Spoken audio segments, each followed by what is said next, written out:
Bonjour, vous êtes bien sur Break News 3000 et nous sommes le lundi 3 avril 2017. Break News 3000 vous propose des prédictions à partir des influences astrologiques.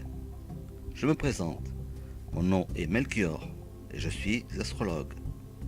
Au début du mois de septembre 2016, je vous prédisais la victoire aux élections américaines de Donald Trump.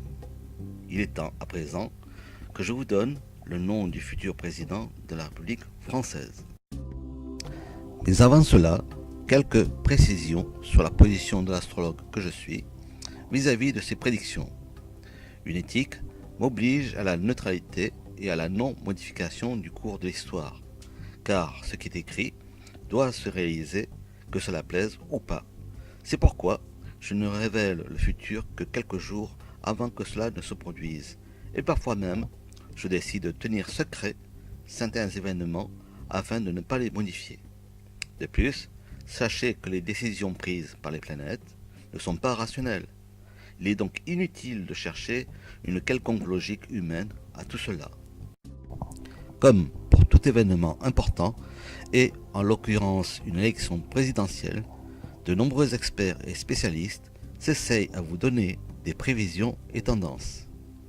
Or, les derniers événements qui se sont succédés leur ont tous donné tort. En conséquence, il est inutile de les écouter, sauf pour fantasmer. Ainsi va l'histoire. Voici le visage et le nom du futur président de la République française, Jean-Luc Mélenchon.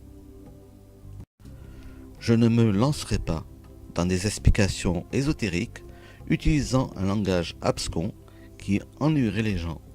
Pour faire court, Jean-Luc Mélenchon est soutenu actuellement par deux planètes importantes, Jupiter et Neptune. Jupiter représente l'ordre, le pouvoir et la justice. Neptune représente la foule, l'espérance qui devient réalité. Le slogan actuel de Jean-Luc Mélenchon, la France insoumise, pourrait aisément être remplacé par la justice pour tous.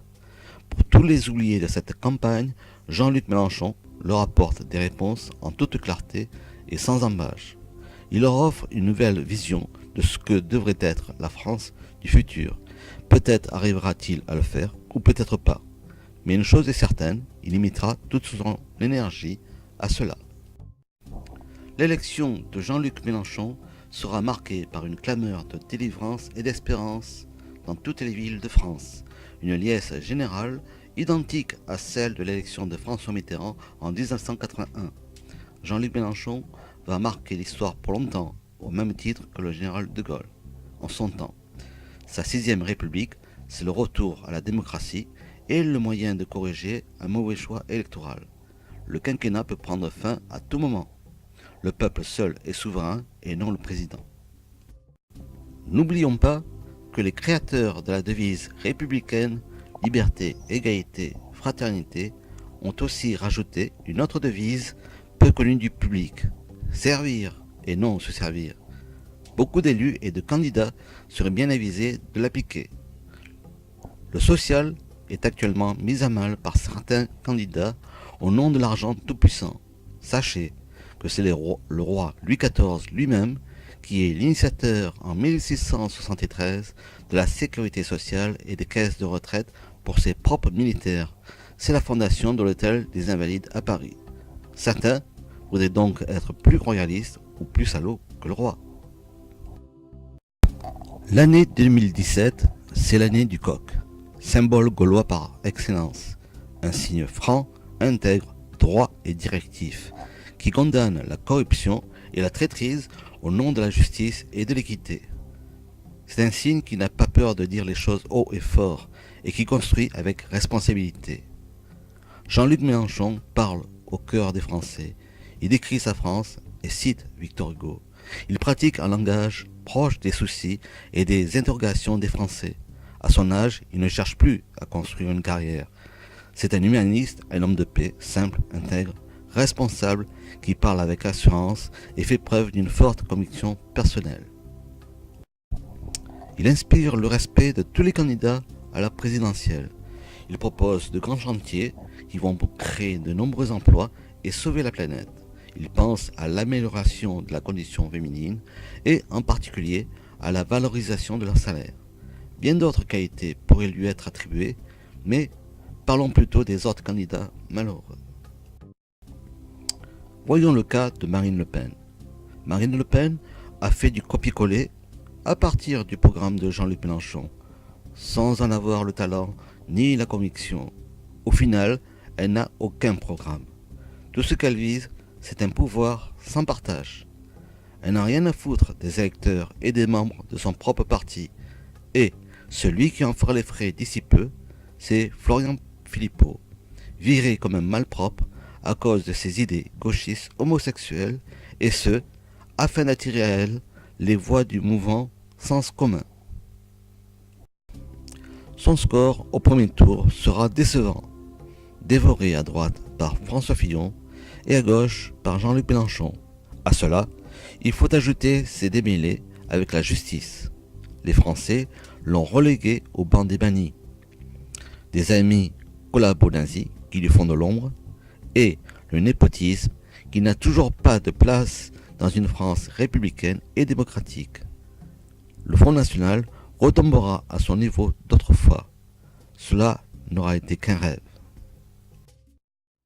À présent, voyons le cas François Fillon. En tant que député, François Fillon s'en est mis plein les poches.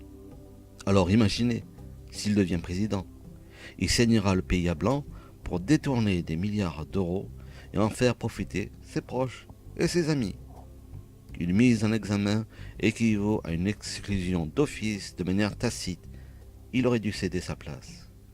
Si Fillon veut se racheter et vraiment servir son pays, il a le devoir de balancer les noms de tous ces députés de droite comme de gauche qui ont pris la République pour un libre service. Le score de François Fillon au premier tour sera pitoyable. Toutefois, la droite se relèvera aux législatives une fois débarrassée de François Fillon. Voyons à présent le cas d'Emmanuel Macron. Emmanuel Macron utilise un langage alambiqué, à double sens, où tout le monde comprend ce qu'il veut comme il veut. C'est le miroir aux alouettes. À l'instar d'un bonimenteur de commerce, il vous propose toujours avec son sourire mielleux monts et merveilles. Dans le cas d'un représentant de commerce, on dispose heureusement d'un délai de réflexion pour se rétracter, alors qu'avec Emmanuel Macron, on en prend pour 5 ans d'impôt. Et malheur à vous si vous résistez, il se met à hurler pour vous impressionner. Il n'a pas de programme clair et détaillé, avec une ligne directive. Il demande qu'on lui donne carte blanche, les yeux bandés, pour qu'il puisse faire ce qu'il voudra. C'est la preuve qu'il n'est pas prêt pour cette élection 2017. Tous ces ralliements de gauche, du centre et de la droite le dépassent. Il se demande à juste titre quelle est leur sincérité au point d'imposer à ceux-ci de rendre leur carte du parti d'origine. Cependant, deux contraintes agacent profondément Emmanuel Macron. Ceux qui ont rejoint son mouvement et qui veulent lui imposer leur point de vue, droite, gauche, et ceux qui ont été rejetés et qui ont décidé de lui mettre des bâtons dans les roues par esprit de revanche.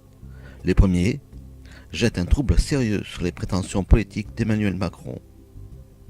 Les seconds soulignent avec insistance l'origine occulte du financement de sa campagne par des financiers influents.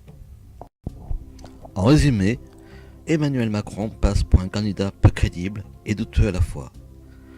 Toutefois, grâce à une abstention importante des partis FN, LR et PS, son score sera suffisant pour passer en tête le premier tour, suivi par Jean-Luc Mélenchon. Voyons le cas de Benoît Hamon. Benoît Hamon est tiraillé entre son programme de frondeur et la nécessité de rassembler le PS et plus. À courir après de lièvres, il est en train de perdre et l'un et l'autre. Il a perdu la confiance de tous ceux qui croyaient dans le revenu universel, aujourd'hui réduit à un mouchoir de poche. Son score au premier tour devrait avoisiner les 6%. L'actuel PS est agonisant, le divorce est prononcé. Pour autant, L'avenir de Benoît Hamon est loin d'être terminé. Une défaite est parfois salutaire afin de s'aguerrir et d'aller plus loin. Son projet politique est trop en avance par rapport à son temps. Il connaîtra le succès en 2027. Benoît Hamon fait partie de ces quelques rares êtres humains bénis des dieux. Pour conclure cette présentation de l'élection présidentielle française 2017, je tiens à vous rappeler, au risque de choquer certains qui s'agitent et se révoltent, que tout ceci découle de la volonté des planètes. Dans quel dessein? Il n'y en a pas. C'est ainsi. Les planètes se jouent du destin des hommes, tantôt les servant, tantôt les desservant. Le résultat de cette élection est vraiment une grande surprise, obtenu à la faveur des turpitudes imposées aux 4 autres candidats. Je connaissais depuis plusieurs mois le sort réservé en particulier à François Fillon dès les primaires, tout comme je connais son dénouement. Mais là commence mon devoir de silence. Avant de vous quitter, je tiens à vous remercier pour ces quelques instants d'attention que vous m'avez accordés et je vous ferai une nouvelle présentation pour les législatives et sur le devenir des partis politiques. Merci à tous et à bientôt sur BrackNews 3000.